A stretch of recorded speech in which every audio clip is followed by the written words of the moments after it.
screencast video on this next step here. So brace yourself, this is going to be kind of long.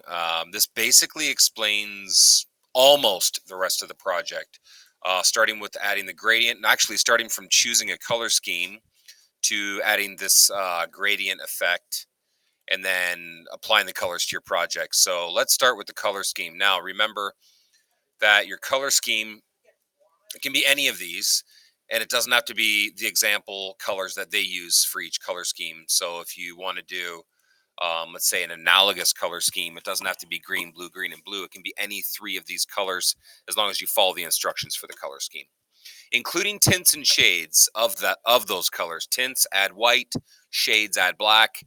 You can also add gray as well. So the color scheme colors plus the grays, plus tints and shades.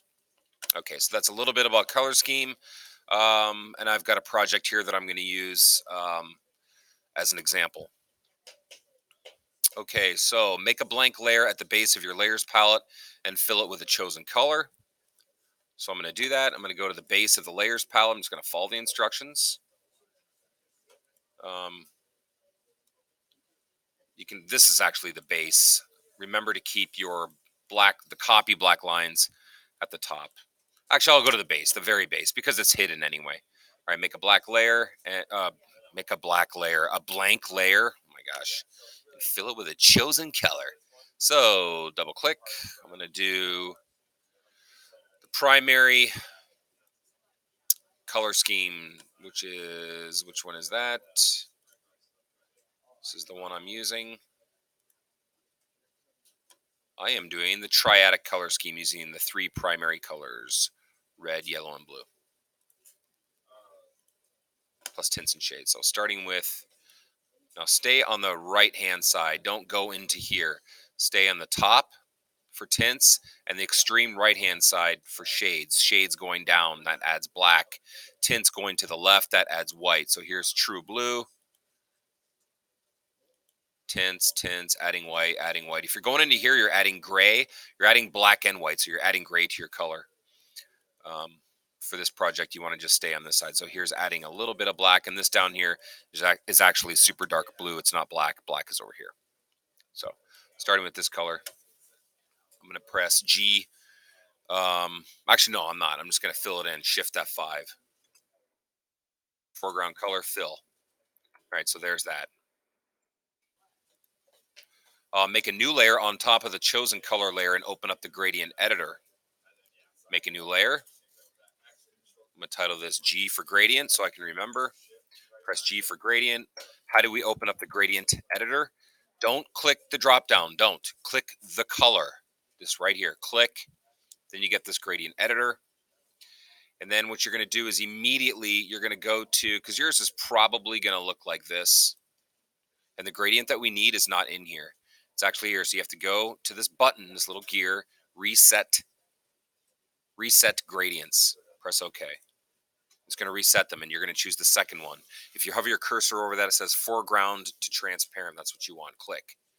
So you can see you have color here, and then you actually have transparent, which is the absence of pixels, and we want that. And you're going to, what does it say to do? Reset the gradients and choose color to transparent. Double click the bottom stopper and choose a darker version of the first color. Double click the bottom stopper. This is the stopper. Double click and choose a darker version of the first color. So I'll go down to here and press OK. And press OK. And then you're going to stretch from bottom to top. So with the gradient, you're going to choose this one. Wait, does it say which one to choose? And this is also on another, this video demonstration will show you this part too. Stretch your gradient from bottom to top. Apply the same filter effect from the previous step to your gradient layer and set the blending mode to color burn. I'll show you what that looks like. So stretching up from bottom to top, let go. And you can see here, it has the color dark and then it fades to nothing. If I turn this white background off, you can see there it fades to nothing. All right, and then you're going to set this to color burn, the blending mode. These are the blending modes. Color burn. Press enter, and then you're going to go filter, pixelate, color halftone, and you're going to use the same number 8. Let's see what that does. 8. Okay, and if you zoom in, you can see dots. Now, I'm going to allow you to do. I'm going to undo that. Control Z. If you want to change, play around with the numbers, filter, pixelate, color halftone. I'm going to play around. I'm going to choose 20. See what happens. This makes it bigger. So you don't have to do 8. If you want the bigger dots, actually, I think that looks pretty good. And technically, you don't have to do color burn as long as whatever blending mode you choose does not deviate from your color scheme. So that's okay. These are okay. Okay. Still blue. Still, that's kind of blue green. These are okay, pretty much okay. Let's see if we can find one. Sometimes the blending modes will completely alter the color. In fact, oftentimes they will. So I'm going to leave it on. Where'd color burn go? Let's just choose it from here. I'm going to leave it on color burn because I actually like the way that looks. All right. You like that. So again, that was instead of the number 8, that was the number 20 for that setting. Okay. Moving on.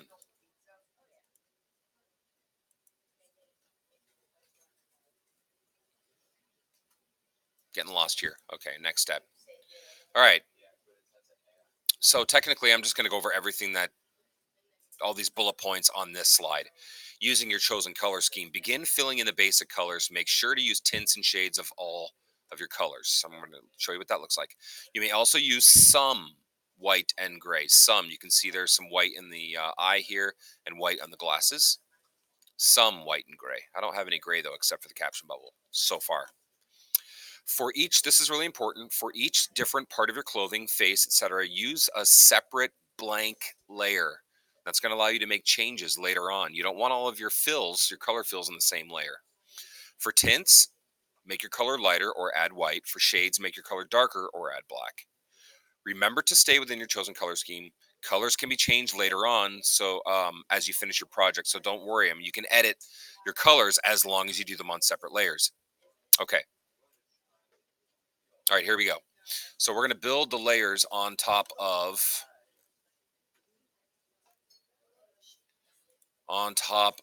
the skin layer. So I'm going to go to the skin layer. I'm going to start building layers on top. So if I want this shirt to be, I'm going to use tints and shades of, um, I'm just going to use light blue. I'm going to call this collar, and I'm just going to call it collars. I don't even know if I spelled that right. I'm just going to call it collar. Okay, I'm going to zoom in. I'm going to grab the lasso. You can use freehand or you can use polygonal. If you have control with the freehand, I'm just going to use the freehand for sake of time. Ooh, I am not doing too well with the freehand. So this is going to look sloppier than I want yours to look. All right, and if you use the second option up here, not the first one, the second option, you can add to the selection. You can make another selection, and it won't take away um, your first one.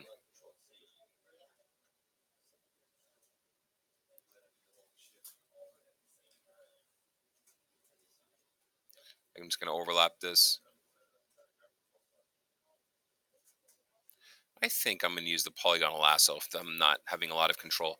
So we're looking for tints and shades. So I'm going to double click here. I'm going to do a tint. And that just popped up. Press OK. The command is Shift F5, foreground color, enter, deselect. You can see here where it looks sloppy. Try to avoid that. So maybe the polygonal lasso would be better. And now for here, I'm going to use, let's switch to the polygonal.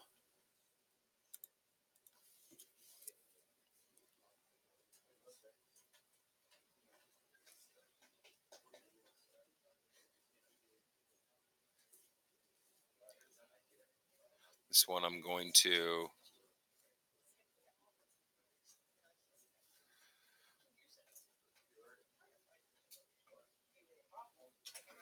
This one I'm going to do a, let's see here, just a little bit closer. Shift F5. First press OK, Shift F5. All right. And so you've got, comes from the same blue, but there are two tints of that blue. And I think for the rest of the shirt, at least for now, I can always add more later on. Oops, you know what? Look what I just did. I just did this color. I just did this color on the same layer. That was really stupid. I'm gonna undo that. I'm gonna make a blank layer and just title it arm. Press enter. Now do Shift F5. I did exactly what I told you not to do. Put this layer underneath. I'm gonna scroll down. I'm gonna make another. Oh, this stupid thing keeps popping up. I'm just gonna title this shirt. I'm actually gonna select the rest of the shirt.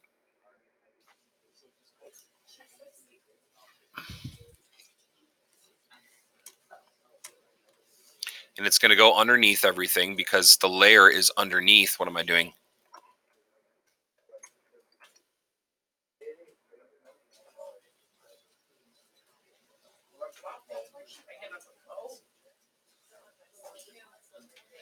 It's underneath this, so I can just overlap.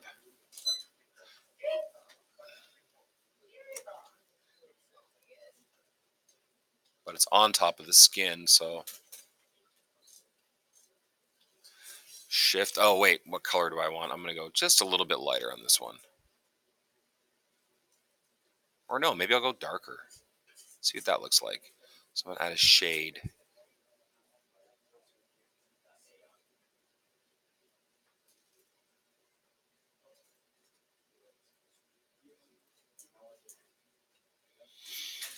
Shift F5, enter, deselect.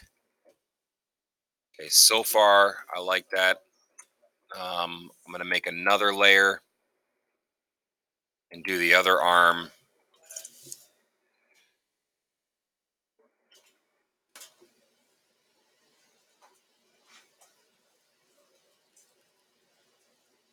And I'm going to press the letter I on my keyboard, I. And if I hover and I want this exact color, with this eye, it's called the eyedropper tool. You just click on it and it'll put the color, click right in here. And then Shift F5, enter. It's exactly the same as that color. And that, again, that's the letter I for the eyedropper tool. And that's good for now. Let's say I want to play around with, let's see, what else do I want to mess around with here? Let's say I want to change the color of this collar right here. Right, I'm going to show you a trick. The collar and this sleeve collar. All right, so I'm going to go to this. I want to change this color, but I don't want to reselect. I don't want to select the whole thing again. An easy way to select this is you can go to select.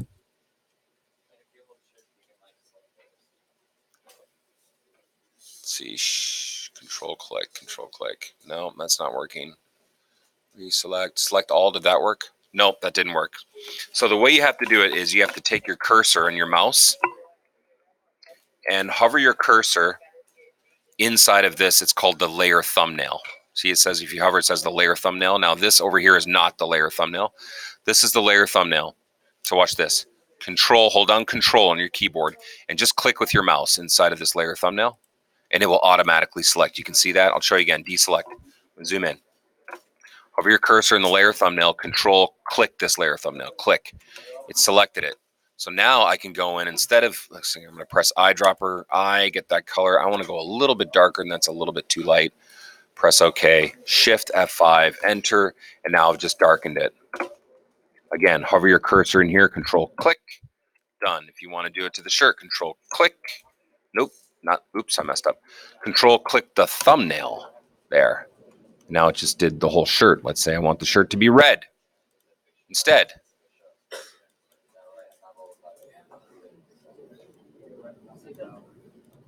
Shift F, go down to the layer. Shift F5. That's not Shift F5, that's Shift 5. There. Now it's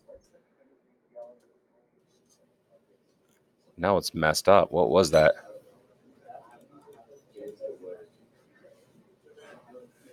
I think there's something on top of it. Why is that showing up not red? Maybe I did something here. Shift F5. Foreground color red. I'm not sure why it's turning purple. Blending mode is...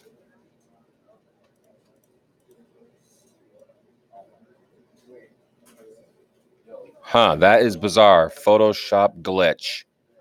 Okay, that wasn't supposed to happen. Anyway, I'm just going to go back to my blue. There we go.